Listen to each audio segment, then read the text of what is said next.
Good evening and welcome to the Downtown Ontario District Plan Session. We are pleased to share with you one of the many projects that we are working on here in Ontario, specifically in the downtown. We are glad that you can join us tonight. My name is Rudy Zeladon. I am the Assistant Planning Director and I will be your moderator as well as speaker on the panel today. I also have with me Bradley Gates, who serves as the Business Operations Director for the Economic Development Agency and specializes in helping businesses grow in Ontario. We have Jimmy Chang, Broadband Operations Director, to share with us some exciting projects that are happening in the city and as well as in downtown. We have with us also Diana Yella, who is our Senior Planner. She manages the Historic Preservation Program and many of the projects in the downtown area. Chuck Mercier, Principal Planner with the city, will join us for questions and answers at the end of this session. We also have Ellie Atuna, Associate Planner, who will be facilitating and directing calls and questions today. The panel will give a presentation on the downtown, and then we will open it up for questions and discussion. Please utilize the Q&A feature on the Zoom screen to submit your questions or comments. And also we have Kathy Wallstrom, who is our Planning Director, and she will also be joining us and might chime in on a few questions and also comments.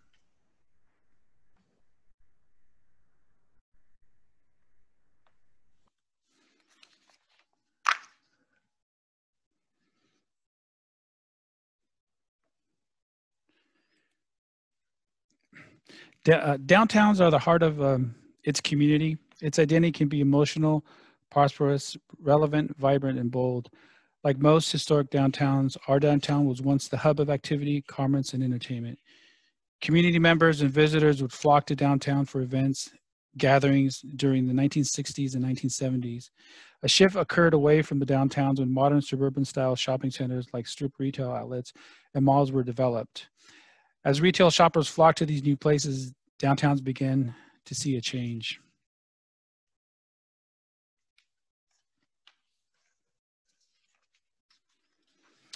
During the late 1980s and throughout the 1990s, efforts by the City Council, residents, business owners, and property owners to restore downtown was made.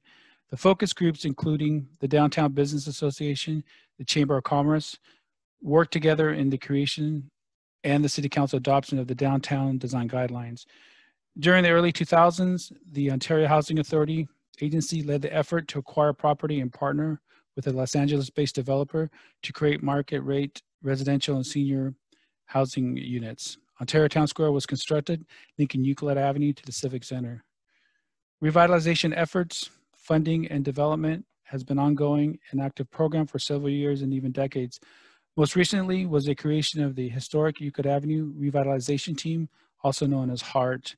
HEART is a collaboration of all city departments and agencies, Caltrans, and Mercy House, a nonprofit organization that connects services and resources to Ontario's homeless population. Together, we identified downtown's assets and deficiencies, what was successful, what could be done better, and what could our future look like. From this, the Ontario Police Department established their bicycle patrol units. Alleyways were paved, Downtown Ontario Improvement Association was formed, to name a few. The district plan was created with the intent to contribute to and shape this ongoing effort to improve the downtown.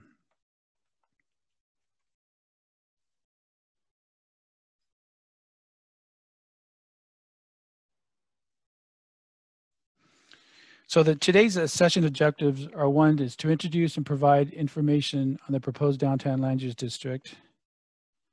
Identify areas and allowable land uses with further support the city and the community's goals and vision to increase activity, programs, opportunities that will improve the overall livability of the downtown. And engage participant preferences by receiving comments, concerns, questions, suggestions, and ideas through written comment form or by phone.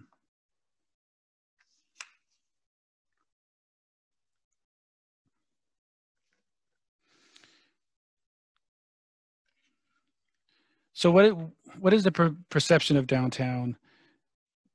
The results from surveys taken by HEART of the downtown property owners as well as residents kind of gave us an opportunity to look at what the perceptions were in downtown. We had plenty of great public parking. We had a lot of homeless in downtown. We had the beautiful historic Euclid Avenue median.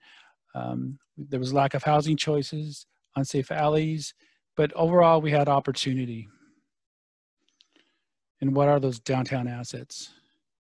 Well, downtown is walkable, it's just historic, it's authentic, and of course, a Euclid Avenue median. That's plenty of public parking. Again, access to great museums, and most importantly, Town Square, which has brought a lot of people into the downtown area. And then opportunity. So what does the future look like for downtown? Both through public and private partnership, it will be bold, vibrant, and authentic.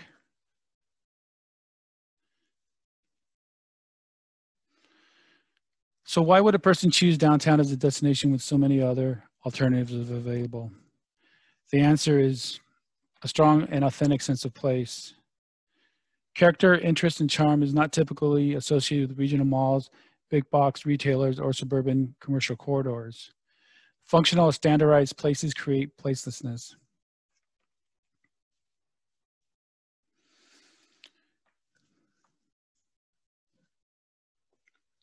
The characters that make a sense of a place or community special or unique have real historic assets, as well as those that foster a sense of real and lasting human attachment and connection.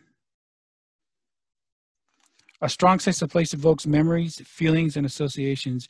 You have a real connection to it. It encompasses history, culture, events, and the general sense that people have lived there for many generations, which gives a sense of heritage and belonging. It typically has symbols, traditions, and landmark buildings, which are unique identifiers. It's a sense of community, identity, lifestyle, with a very important social interaction.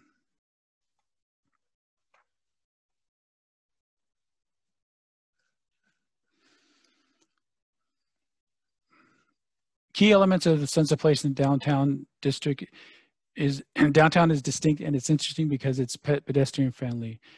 It's at a human scale, it's multifunctional, and it's evolved over time.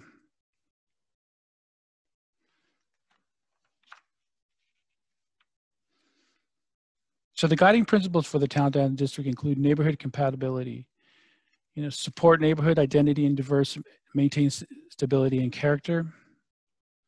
Social interaction, support smart streetscape design principles, encourage public art, allow events, festivals, and gatherings. Housing choices, ensure access to a diverse range of quality housing options, encourage density, and a variety of affordable price points. Activity nodes, support neighborhoods, businesses, preservation characters for a strong sense of place, pedestrian scale, transportation network, and walkability.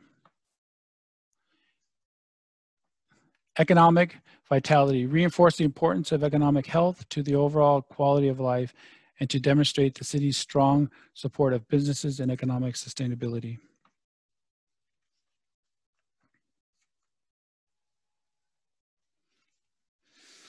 The downtown mixed-use district is broken down into 4 sub-districts that include the Euclid Avenue Entertainment District, the Arts District North and South, Holt Boulevard District, and the Civic Center District. The mixed-use land use designation outlined in purple represents phase 1 of the project, and the colored areas outside the purple line, will expand the mixed-use district into phase 2. Mixed-use development is characterized by pedestrian-friendly developments that blends 2 or more residential, commercial, retail, and cultural and/or institutional uses. There are 2 types of mixed-use developments. There's vertical mixed-use developments that combine different uses in the same building, and then there's horizontal mixed-use development that consists of a single-use buildings on a parcel with a range of land uses. The Euclid Avenue Downtown District is bounded by Holt Boulevard to the south, Lemon Avenue to the east, and generally bounded by H Street to the north and Fern Avenue to the west. Concentrated along historic Euclid Avenue, the district is the city's central urban location, offering a range of entertainment, shopping, restaurant, outdoor dining, and cultural amenities. A variety of dense housing options are promoted in this district. Enhanced right-of-way improvements will enhance the pedestrian, cycle, and vehicular connectivity and will grow employment. Reuse of existing buildings is encouraged in order to maintain that distinctive character for the historic downtown offers. Infill development in this district should not replicate architectural styles that are present, but should respect and complement the downtown's existing site designs, massing, and scale, and incorporate quality materials that are found throughout the downtown.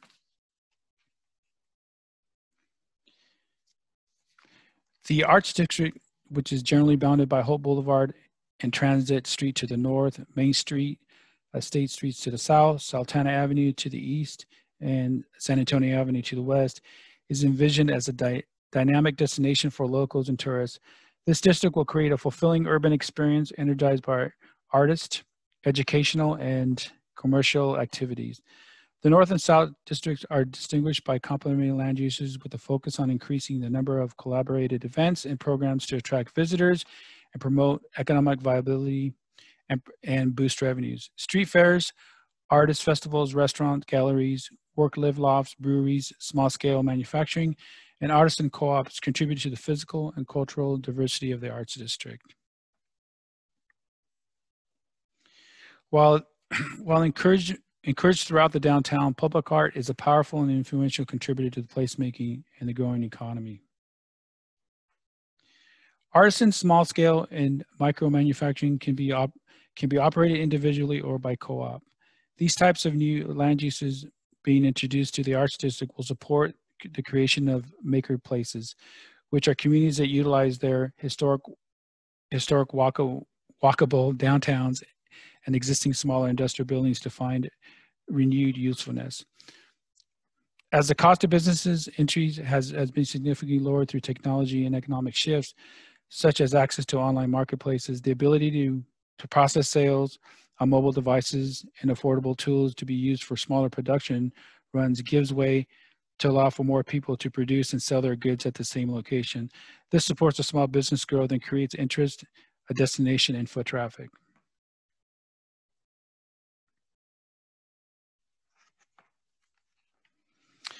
These places can be operated individually or by co-op. Entrepreneurs can share cost and space of large commercial kitchens, trade tools, machineries, office conference rooms, and so on.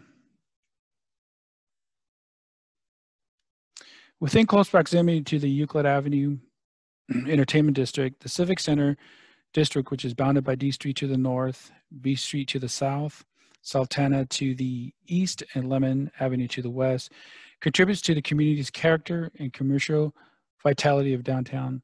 People coming from services and meeting at City Hall or the Ovitt Family Community Library or Ontario Senior Center are potential shoppers and diners to the downtown stores and restaurants. Downtown Ontario benefits from professionals who visit the Civic Center and have their offices in the nearby downtown. The Civic Center has significant outdoor spaces that can be linked to downtown shopping, streetscape, and friendly pedestrian experiences.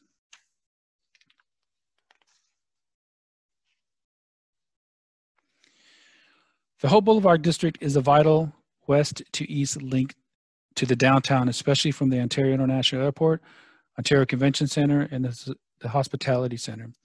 The district offers the most opportunity for development of the market rate and affordable housing. New projects will include blending residential and commercial facilities in one space, mixed use.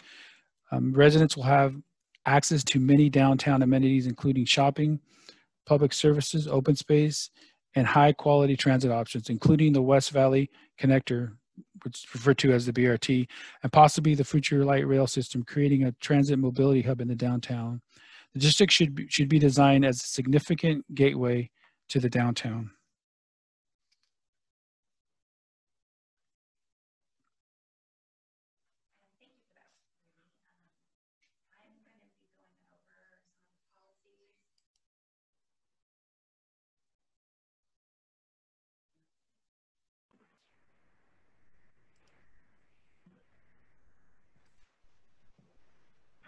Am I good to go? Am I unmuted? Yes, there you go. Okay, I apologize for that. So I will be going over some of the policies that will help to further that vision and some of the land use changes that have been recently approved, and some that are moving forward with this Plan 1. So policies that further the vision, the land uses and types of activities that Rudy had discussed in the downtown plan will contribute to what's referred to as an 18-hour downtown. This is where downtowns remain active. They remain an active space for shopping, entertainment, eating, business operations, and personal services, 18 hours per day. Land use decisions by way of zoning can contribute to this type of synergy. By establishing policies on certain uses, which further the vision, we can create pathways to streamline project review and ensure a safe operation. Most sensitive land uses, such as bars, nightclubs, and restaurants that serve alcohol, are typically viewed with additional scrutiny, and conditions to the operation are imposed through a use permit. So the conditional use permit process requires a public hearing that can result in a 3 to 4 month time delay for businesses and carry additional cost. In the last year, the city expanded its administrative use permit, otherwise known as an AUP, to address certain uses that would reduce costs and time and strengthen the city's ability to reinforce the conditions of the operation. And next slide, please.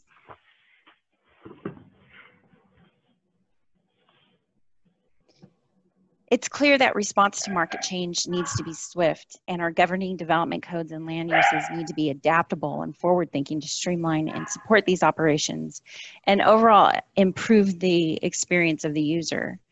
One of the recent development code changes that occurred last year, which supports this plan, is the expansion of the AUP.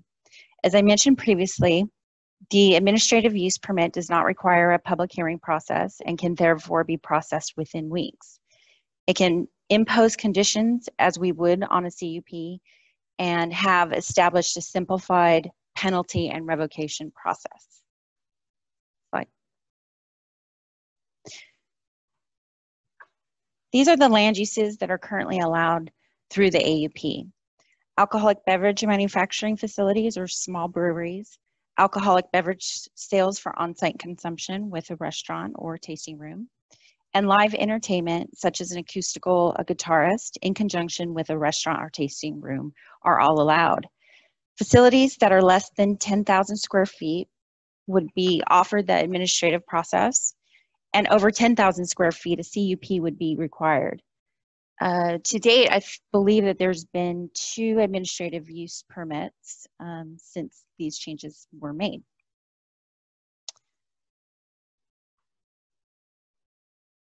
I think we might be on different slides. Oh, here we go. Sorry about that. Phase 1 of the plan will modify certain land uses that are currently allowed in the mixed-use zone. Publicly owned parking lots and garages that are required to be constructed to support the use would be permitted by right across the entire district. Commercial lots which require payment to park would still require a conditional use permit. Bars, cocktail lounges, and nightclubs, in conjunction, of course, with restaurants or tasting rooms that are less than 5,000 square feet would be allowed with an AUP in the entertainment and arts districts. These uses would still be required a CUP if they are over 5,000 square feet as currently allowed. We are not proposing any changes, so there's no changes that's occurring at this time to the live entertainment use. Standalone dance clubs, dance halls, and ballrooms that are less than 5,000 square feet would be eligible for the AUP. And of course, greater than 5,000 square feet would require a CUP, which is, again, the current standard. These uses will only be allowed in the entertainment district with some locations restricted. Phase 1 of the plan will also introduce a few new land uses in which Rudy highlighted in the arts district discussion. We're very excited about the potential growth for artisan small scale and micro manufacturing facilities. The artisan small scale manufacturing use will be allowed in the entertainment as well as the art districts. Commercial and light industrial mixed uses will be allowed in the Southern Arts District with hopes of attracting new creative individuals who may see this as an opportunity to start their businesses, especially in this particular moment of time that we're in. While antique and vintage and collectible shops are certainly not a new land use, it will be allowed in all districts with the exception of the Civic Center. Millennials and Gen Z have really driven this market trend, whether it to be eco-friendly or just to keep up with the latest branding fashions at a fraction of the cost. This particular age cohort is in seek of these types of uses and are willing to drive distances to get to them. Allowing certain land uses to operate safely and appropriately within the boundaries of the districts required much consideration to sensitive land use receptors, and those being residential and, of course, the Euclid Avenue corridor.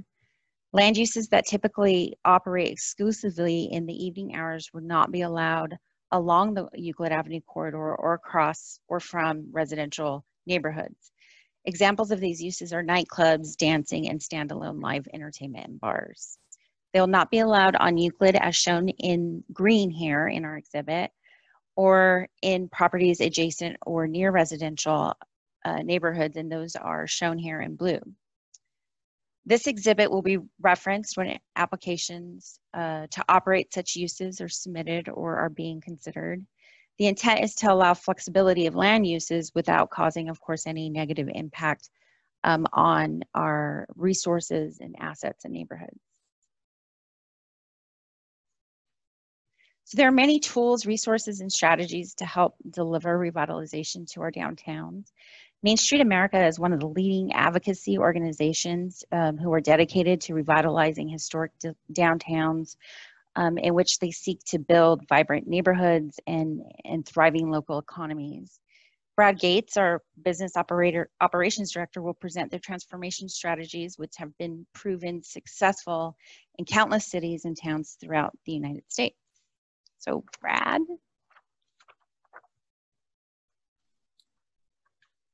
Thank you. Can everybody hear me okay?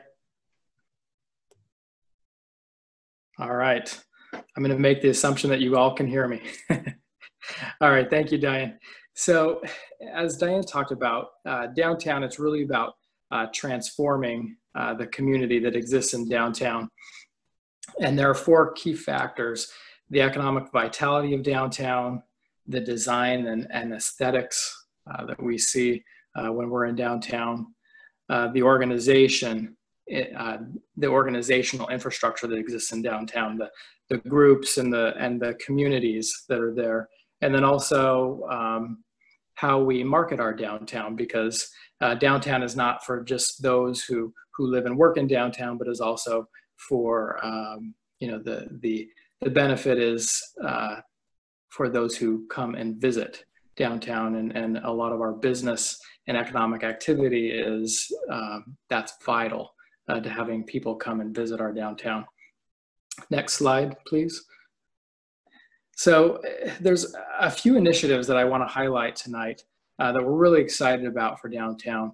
The first one that I want to highlight is some of you who are familiar with downtown may have seen some activity going on at 404 North Euclid, what used to be the Bank of America way back in the day, and then most recently was a boxing gym and a RE/MAX real estate office. So what we've done there is we've partnered with an innovation expert to operate a business incubator, accelerator, and co-working space.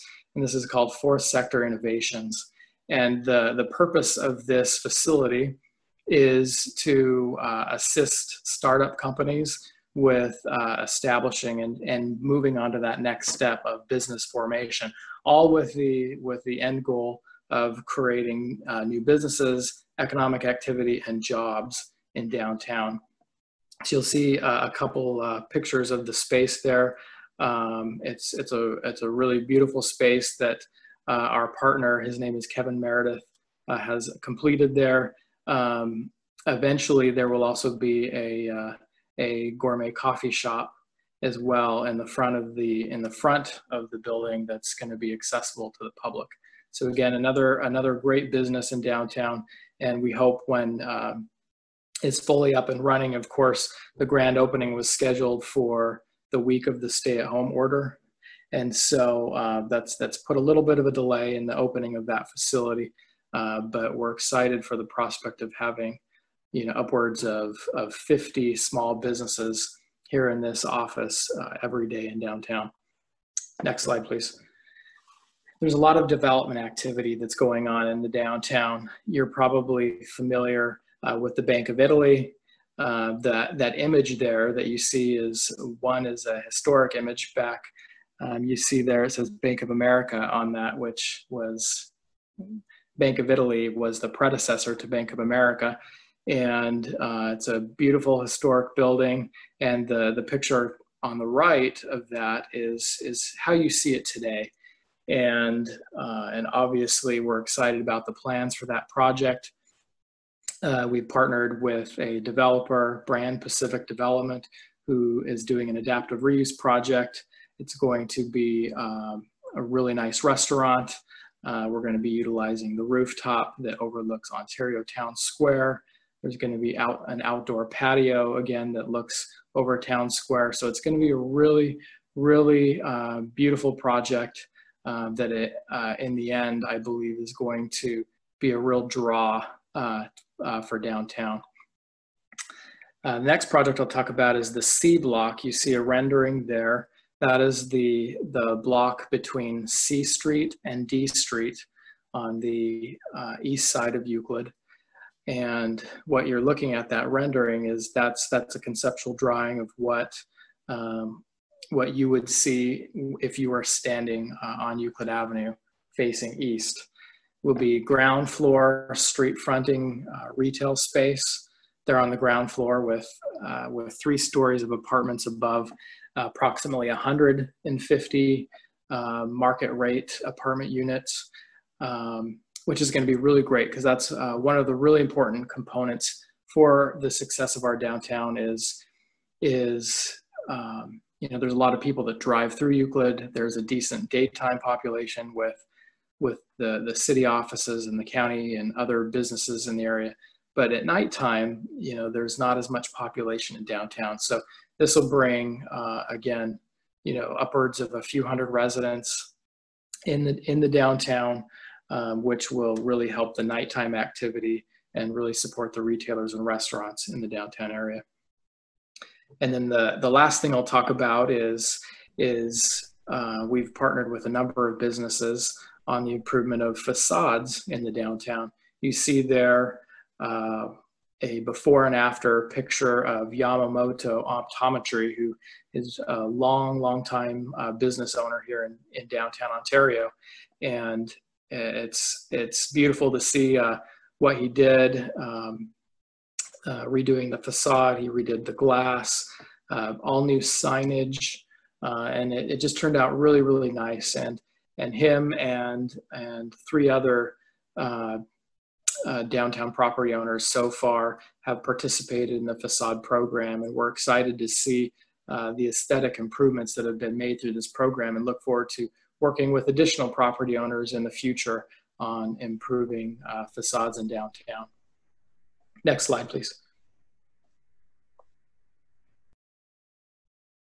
I want to talk about the Downtown Ontario Improvement Association. Those of you who are property owners in the downtown will be familiar with the effort of about a year ago, where the city worked with the property owners in downtown to create the Downtown Ontario Community Benefit District.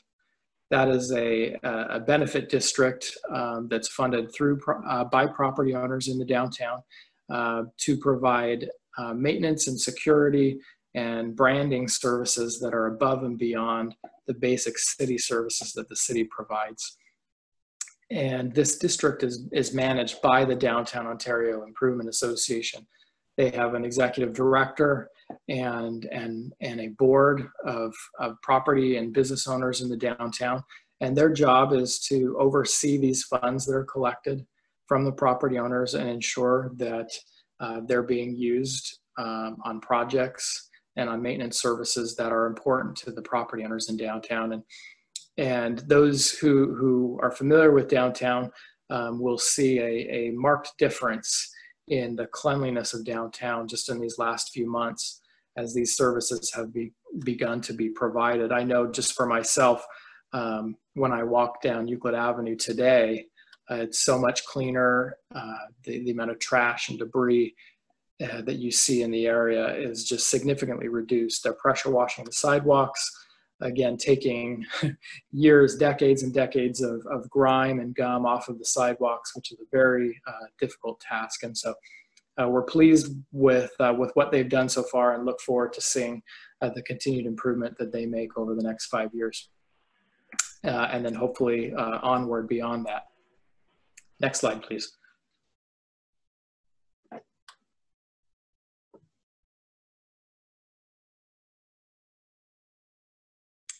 Last thing I wanted to talk about was workforce development. You know, we focus a lot on development, on job and business creation, and on the aesthetic improvements of the downtown area. But another thing that's really important is the services that are available to our residents and the community. And one of the projects that I'm most excited about is we partnered with the County of San Bernardino Workforce Development Board to open up a satellite workforce development office in the basement of the library. And this office is being staffed by a full-time workforce development expert. Her name is Cynthia Venegas. She's actually a County of San Bernardino employee. And through the TCC, Transformative Climate Communities Grant, which is the state grant, we allocated a portion of funding to paying for her salary to be dedicated to this Ontario office. And her full-time job is to help Ontario residents who are either seeking job placement assistance or seeking training so that they can be more competitive for job placement, or if they want a new career and want to explore their options. Again, any workforce development type of service that could be needed, she has access to there. And so it's really great to have that in our downtown, and hundreds of our Ontario residents have been able to utilize and take advantage of this service so far. And so look forward to seeing how this continues to grow and really be a benefit to downtown over the next few years, and again, hopefully onward. And I believe that's my next slide, or that's my last slide. So I will turn the time over to Thank you, Jamie Brad. Chang. I appreciate it. Yeah, you know, there's a lot of exciting things happening downtown, and the Bank of Italy with the windows there up now, it just looks amazing. So it's just we keep moving forward. So now, you know, we're going to talk about what makes downtown smart, and I have Jimmy Chang on the line here. Hopefully, can you hear me, Jimmy? You're on. I can hear you, Rudy. Thank you. I just want to make sure everyone can hear me. Yep. That sounds good. Well, welcome, community members and business members of downtown. My name is Jimmy Chang. I am the Broadband Operations Director, and I'm going to go over what makes Smart Ontario intelligently ahead of the curve. So I'm going to talk about 4 points tonight: Ontario Net Fiber Internet, and what that means to the downtown area and the rest of the community. We'll talk about a little bit of the smart city initiatives and what that means to Ontario. We'll also talk about downtown Ontario security in terms of technology and how we're going to enhance the safety and the community, safety community of Ontario. And lastly, we'll talk about Ontario's future with technology and where this is all going to go. Next slide, please. So OntarioNet is the network name of the City of Ontario's fiber in their internet network that we're building. We've already built about 140 miles of fiber throughout the city to connect businesses and residents to the internet with our service provider that we have exclusively assigned a deal to bring service to the customers. So basically, this is going to be another service provider for our community to have a choice to have access to the internet. So in a sense, we're going to be a fiber, internet-rich community. Ultimately, that's our goal. Next slide, please. So just in case that anyone doesn't know what fiber means, fiber is the largest and the biggest medium of service that you can get for internet access. You might have cable, which is copper. You might have DSL, which is a twisted pair phone line service. in some sort of that fashion. But fiber is the key to having the largest amount of bandwidth to the internet. And as you can tell, the pipe over here onto the left, which says gigabit, which is 1,000 megabits, if you understand the terms of speed at your home or your business, it gives you the largest pipe to the internet, and it gives you the biggest flow of data back up and down. So I just wanted to give you a visual of what fiber means in the world. We'll talk about our network. To the right is a colorful chart of how our fiber network is laid out currently. The yellow marks mean what we have today. Red is where we're going to go. Blue is currently in progress. And so if you focus your attention,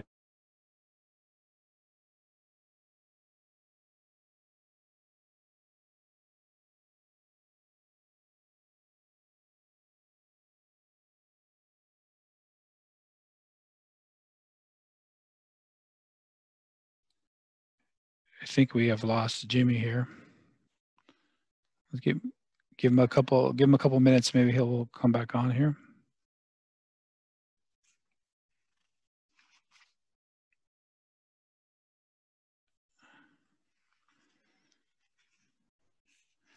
Jimmy. Okay, well, it looks like we lost Jimmy, so hopefully he'll come back on. Let's see here. I apologize for the technical error here, but looks like he's off. It looks like he's coming back on. We'll give him 1 second here.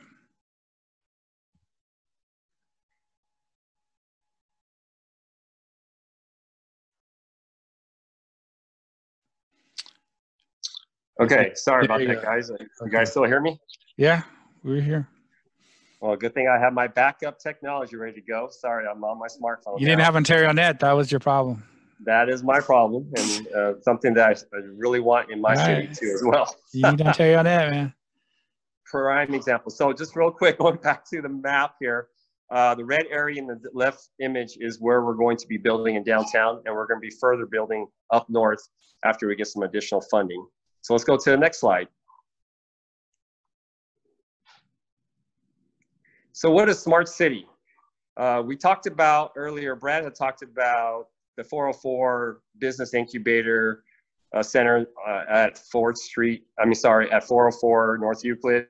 And inside that center, we have created what we call a Ontario Smart City Rapid Validation Hub. So what this means is that we're going to validate and pilot multiple tests of different products that can make Ontario smarter with technology. Recently, we were awarded a $400,000 grant through SCAG, Southern California Association of Governments, Future Communities Pilot Project that allows us to test some micro projects in the downtown area and other parts of the community. One of those projects include a intelligent collection of commercial refuse, meaning that we'll be able to sensorize our trash bins for route optimization and pickup of trash. So we don't need to come by every week. We can come by when the trash is at a certain level to pick up and dump. And this will help with reduce vehicle miles traveled and reduce pollution and help efficiencies with our operations. One of the others micro projects that we call is our final mile mobility platform. Whether it be scooters, electric bikes, or other alternative platforms, we're looking at alternate means of transportation in the downtown area and throughout the community. And I'll highlight another one that we're trying to do is make Ontario downtown a smart city corridor, where we're going to demonstrate smart city streetlights, smart city, what they call smart poles that does environmental sensors, movement sensors to allow us to collect data and to be able to make action on that data. Let's go to the next slide. And I think security is a top concern.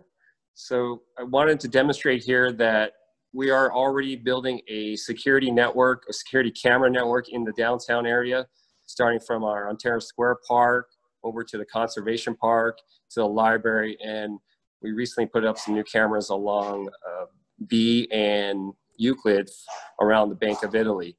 So we'll continue this process, and maybe with the district members, we can evaluate some new options on where cameras can go in the future. Next slide.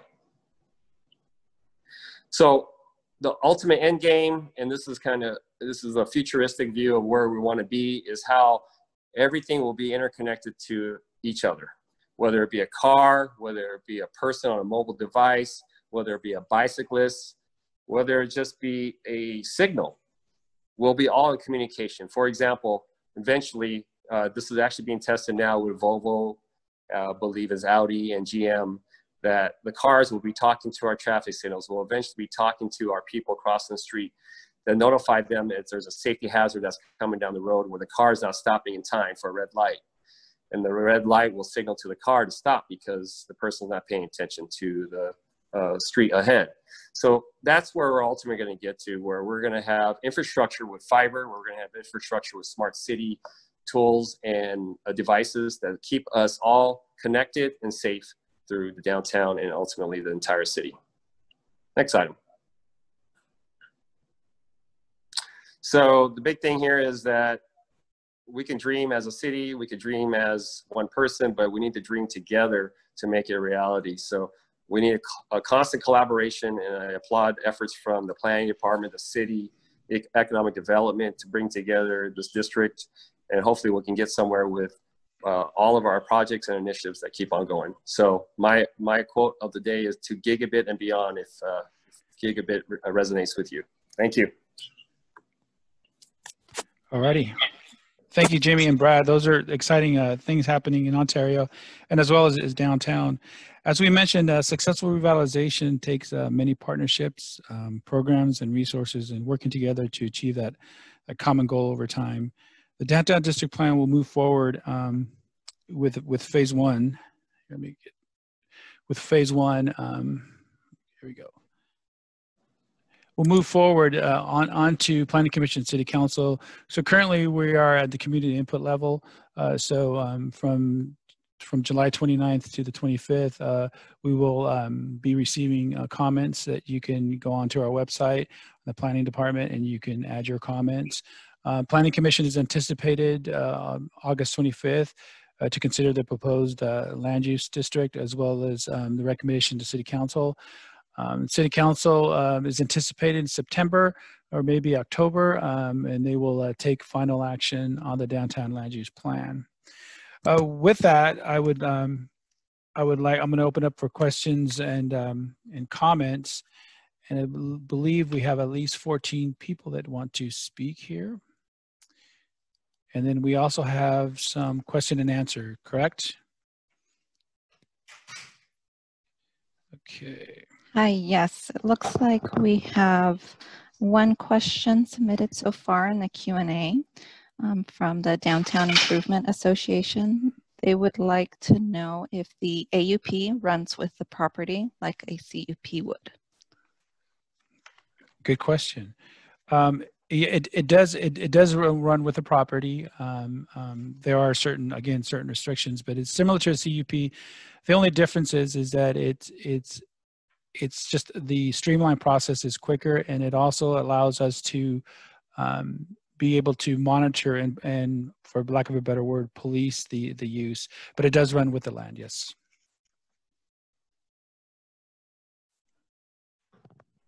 So we also have a comment regarding Jimmy's presentation. Maybe Jimmy would be able to, if he doesn't have an answer now, maybe respond later, asking about potentially there being a reevaluation to include the area north of D on the east side of Euclid, specifically referring between E and F Street. Hi, Elia. This is Jimmy. Yes, I see the comment, and I'm going to be responding here shortly.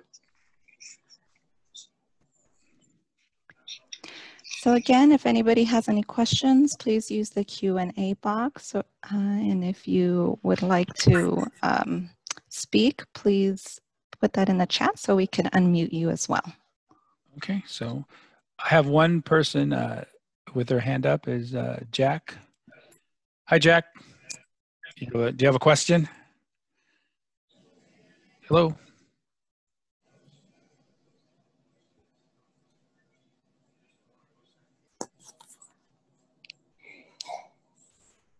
He's muted. Hey, Jack, you need to unmute yourself if you want to speak. I'm sorry. There you go. There you go. How you doing tonight? I'm good. I'm good. And with this virus, I'm as good as I can be, I guess. I mean, not that I have it, but yeah, no, it's changing times, but it is.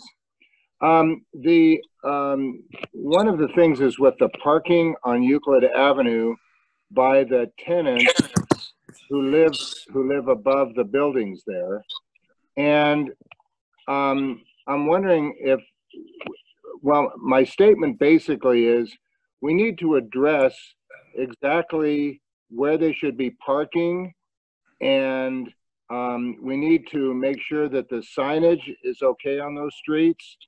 And you know, in your plan, you know, we just need to make sure that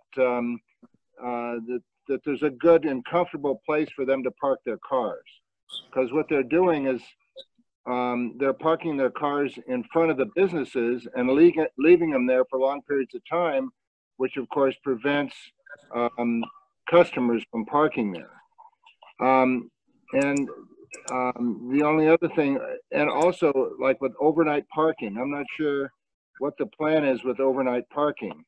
Are you going to allow overnight parking on the business sides of Euclid Avenue? And you know, you have the parking on the median. Maybe they should be allowed to park there, but maybe not on the business sides of Euclid. I mean, you see the cars all up and down Euclid Avenue at night, and it's like right after 5 o'clock, and there's still, as you can imagine, there's still customers who want to park there and go into those businesses, and they can't. And the other, another thing is that I've been pushing for, and I've mentioned this before, I would like to see a crosswalk between B and C going across Euclid Avenue from, of course, it's where my store is, but from there over to the park, so that you know, that people have good access across there. It would also make it better. People would probably be willing to park their cars over there in the median. Plus, anybody who's over on the city side would be more willing to cross the street if there was a spot in the middle of the block there.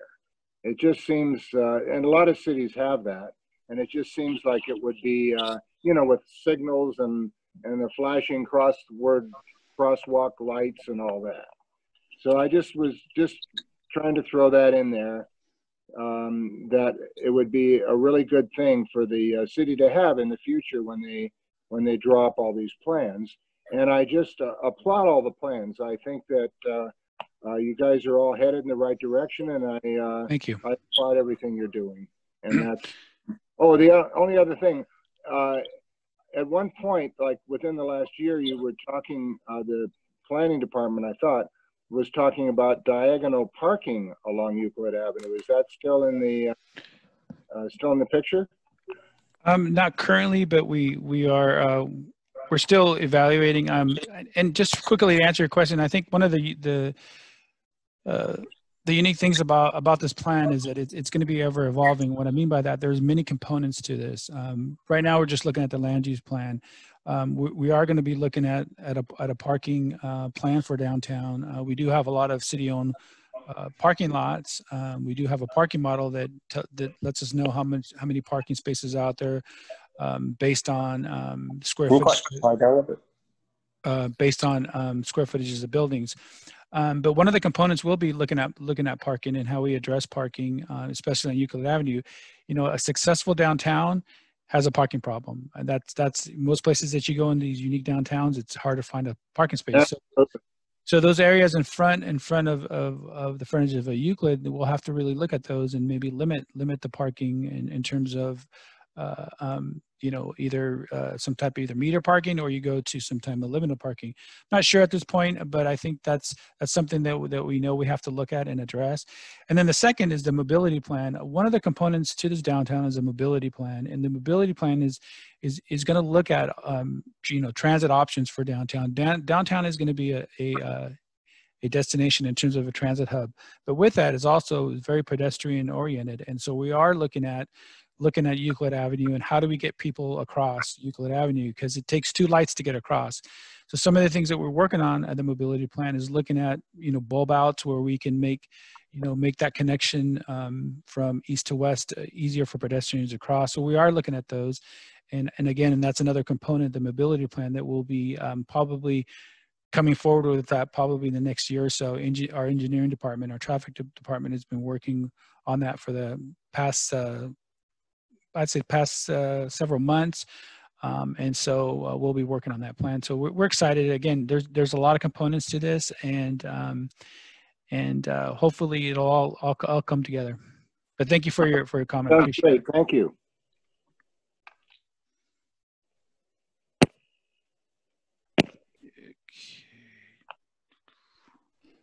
Okay, we have another question regarding the AUP. What is the time frame for the AUP to be processed?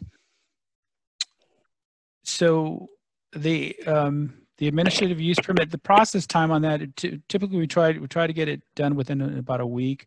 Once you submit it, it will get routed, and typically it gets routed to the police department, depending on the use. If it's an alcohol use or an entertainment use, it'll go to the police department for review and then conditioning. But we are going to try to turn around those in about a week and a half. We've done, I believe, two of them downtown, and we turned around in a quick way. So our goal is to be able to process these and to be able to support the businesses, to make sure we have that streamlined process, so that if you're a business or a property owner and you lease that building, that there's reassurity that use can go in there in a quick way. So I'd say about a week and a half. Okay, we have another question from Peggy Haslett. How will the east-west BRT system be incorporated into the north-south transit system along Euclid Avenue? Good question.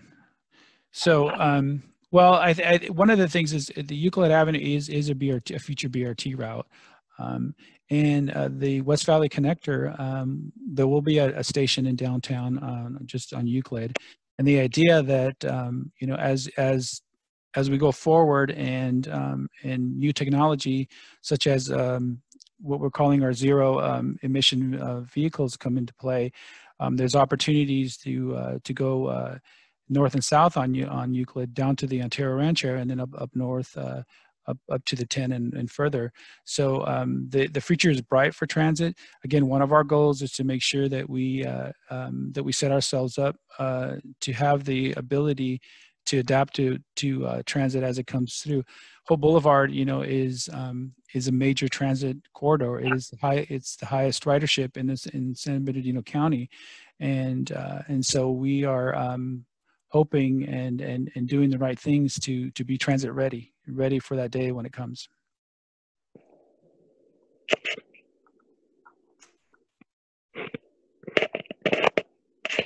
Thank you for that question.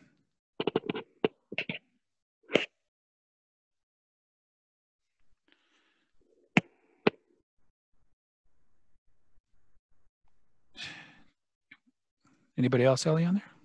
I don't see any other questions in the Q&A box. I have people here. Let's see. Let's go down to Jerry Rosenblum. Do you have a question? No, I don't see him on here. I'm good, Rudy. Thank you. Okay. I just saw you on there. How you doing? I'm good, sir. How are you? Good. Jerry's been one of the property owners in downtown who's been around for a while, and I've worked with him on many projects. And so I think, how long have you heard me tell you that downtown is going to be the place? since we're both very young. And it's coming to fruition. See, I told you you'd be the first to call when all the new restaurants and all the new stuff would come downtown.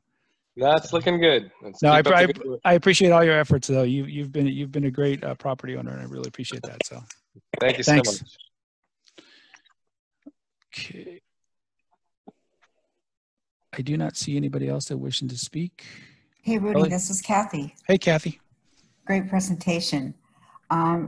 We don't have engineering with us today, but they are working on a mobility plan for downtown. Correct. And I think it'll help answer some of the questions that we had, and those are great questions.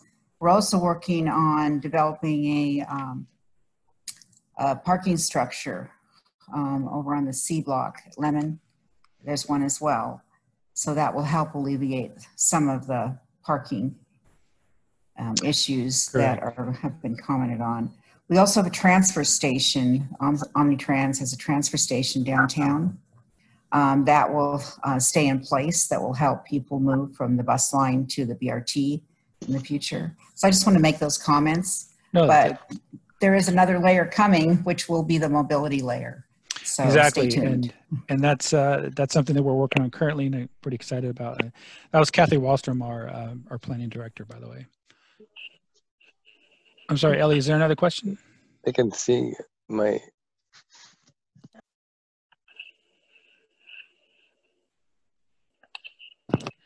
We do not have any more questions that I see. Ish, he's the executive director with Downtown Ontario Improvement Association, just wants to tell city staff he looks forward to working with us. Awesome. Well, we look forward to all the great stuff that's going to happen in downtown. So I do have a couple of attendees. I don't see their hands raised. So if you do want me to put you in live, if you can, just click on the raise your hand button, and then I will let you speak.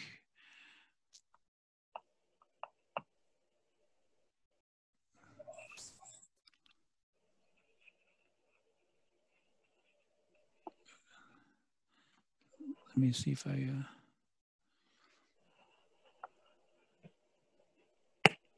See if Sharon. Hi, Sharon. Would you like to speak? I see you on the line here.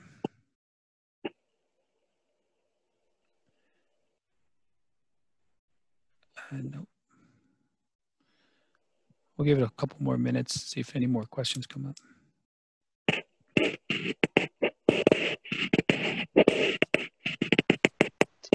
Rudy, we could actually move it to the next slide, to the closing slide with contact and speaker information for those that are out there who may want to reach us by email. There's their names and email that are on there. And then if you haven't been to the City of Ontario's planning website, the main page, we have this presentation that's available there and more detailed descriptions of each of the districts and some maps. And then there's also an area for you to provide some additional comments. So we'd be looking forward to receiving those. I see Peggy raised her hand, so let me see here. Hi, Peggy, you're on. Hi, can you, I don't know if you can go back to the slide, but can you talk about the development that is happening in the D block with the mixed use? Go back to that slide in. Oh yeah, let me get to that. Here, let me. So that's incorporating the whole entire block. Correct. And then how far back is that going? Is that going to, with those homes or with the condos and stuff that are there, those are going to be for buyers, right? That's not going to be a lease property, correct? Let me get to that slide and I'll give you a quick. Actually, I can probably use Jimmy's slide a little bit better here. So this, you're talking about, if you're looking at the screen, you're talking the D block here that Brad Gates kind of talked about earlier. Yeah, is that where the mixed use is going? Yeah, so it's a mixed use project. Yeah. What's that, Brad? Rudy, that's the C block, not the D block. Oh, you're talking about the D, yeah. Yeah. I just want to clarify which block Peggy is referring to. Okay. So what was your question, Peggy? I'm sorry then. So that mixed use project, is it going to be the full width? Is it going to go all the way up to what is the street behind it? The north-south street that runs along Lemon? the backside of the park? Brad, help me Yeah, out. What is that street? yeah, this is Lemon. This is Lemon. Okay, Street. Lemon. Yeah. So it's going to be the whole block then. So from that whole section of D to E, it's going to incorporate the store frontage along Euclid. But then what does the project look like behind, Brad? Do we know? Do we have a rendering of that? So yeah, No, I I'm think still here. So the south east corner that's directly across from the library, that's going to be the parking structure. Okay. And then the retail is all going to be, or I shouldn't just say retail, the commercial space is going to be all along the north-south along Euclid on the ground floor. And then the housing will wrap around the parking structure. So yeah, let me clear this up because I think Peggy. So the project that Brad is talking about is bordered to D on the north, and then C on the south. So it is the along Euclid Avenue is you're going to have the first floor of retail, and then second and third floors of residential. The parking structure will be located here at the southeast corner, kind of a catty corner to the library. And it's going to be a wrap product. So what that means is that the building will wrap around the parking structure. It does take up the full block. It's approximately, I believe, about 150 or so units, market rate apartments. That's correct. So we're, right now parking is a premium. I'm going to agree with Jack. I was looking at site locations along Euclid today, actually right next to Jack's building even. And I was there early in the morning and I saw what he saw. Euclid is just stacked with people parked at 8 o'clock in the morning. And those aren't customers, those are residents. So I was just curious. I mean, so that parking structure is going to alleviate some of that. And then the other parking structure that Kathy was talking about, on the C block on the opposite side of the street, I mean, those are essential. But I saw the rendering and I was just really curious because I'm interested in moving into the downtown area. Bradley, on the top of that mixed use, is that where the amenities are? So you're going to have a rooftop pool and all that stuff? Come on, boys, come on. No, but it's going to have a really nice amenity package. And so I think it's going to be like all the nice apartments that we've done as resort style. It's going to be top notch, so I encourage you to move downtown because it's going to be the place. Well, right now I'm leasing a 3-story loft, so I really like that concept. But I would love to purchase something in the downtown area. So, if they build it, we will buy. Is that the idea? So, yeah. Well, I think the important thing for us is to bring, like Brad said earlier, is we need you need people downtown. We need that mass downtown to support the businesses, and especially if we're looking at an 18-hour downtown where you can go and have a nice dinner and hang out and walk. One of the things that's been really amazing to us is with the town square and the events that we've held there, the amount of people showing up to that, walking from the communities over is great, is awesome. But how do we retain them in downtown? How do we keep them? Same thing with the events, the Route 66. Christmas on Euclid, the 4th of July. How do these people come in, they love these events, but now we have to retain them. And so it's a combination of a lot of things that we're going to be doing. And the land use component is just one part of it. So if you guys were to put together a timeline on this, what are we looking at for build out? Are we on a 10-year plan, a 20-year plan? What are we talking? That's a good question. I think one of the things that the city's we're doing currently is we're doing our general plan update, and so some of that we'll be looking at some of these areas in downtown, looking at densities, looking at defining what that mixed use really looks like. So the timeline, I think that as if you look at today and where we have from a year ago to today and seeing the progress, I think that in the next probably 3 to 4 years, you're going to see a lot of change in downtown. It's going to happen, it's going to happen in small batches because, just because of the nature of it. Some of these buildings, you know, are going to be reused, and so they're going to take a little time and care. But where we can, where we have vacant pieces of property, I think that is getting those uses, getting those vacant pieces of property up and running to bring people down, and I think it will. You know, we're getting a lot of calls in downtown, and so we're excited about it. Yeah. Great presentation. I appreciate all of you tonight. Thank you. Thank you. Appreciate it. Okay, we have another question asking if the current businesses get grandfathered in with their current uses. That is a good question. Yes, you do. If it's a legal non-conforming use, it is grandfathered in. But I believe most of the uses out there, with our changes, will still be allowed. But if there is a use that is no longer going to be allowed, you're still legal non-conforming. And we don't. Our job, you know, our efforts out here is to support the businesses, especially our local businesses and our small businesses. So what we want to do is make sure that when we do these changes, is we provide the opportunity for you to continue to prosper and continue to be a big part of the downtown. So so yeah, it would be legal non-conforming.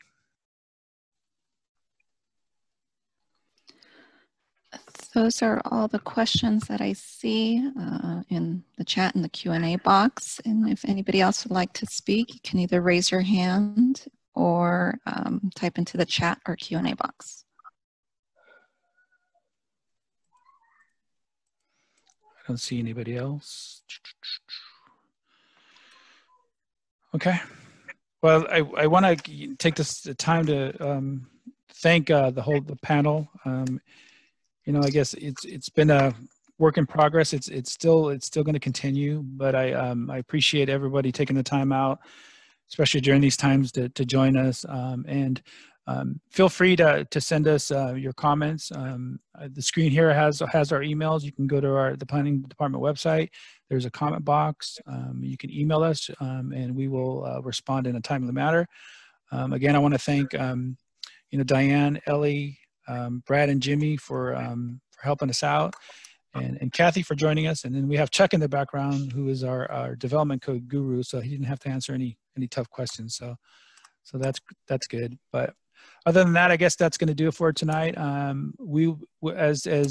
As we go on with this plan, we'll be having more workshops, and we'll be having hopefully, if things get better, we will have in-person workshops so we can engage a little bit more and show some of the unique things that we're doing in downtown.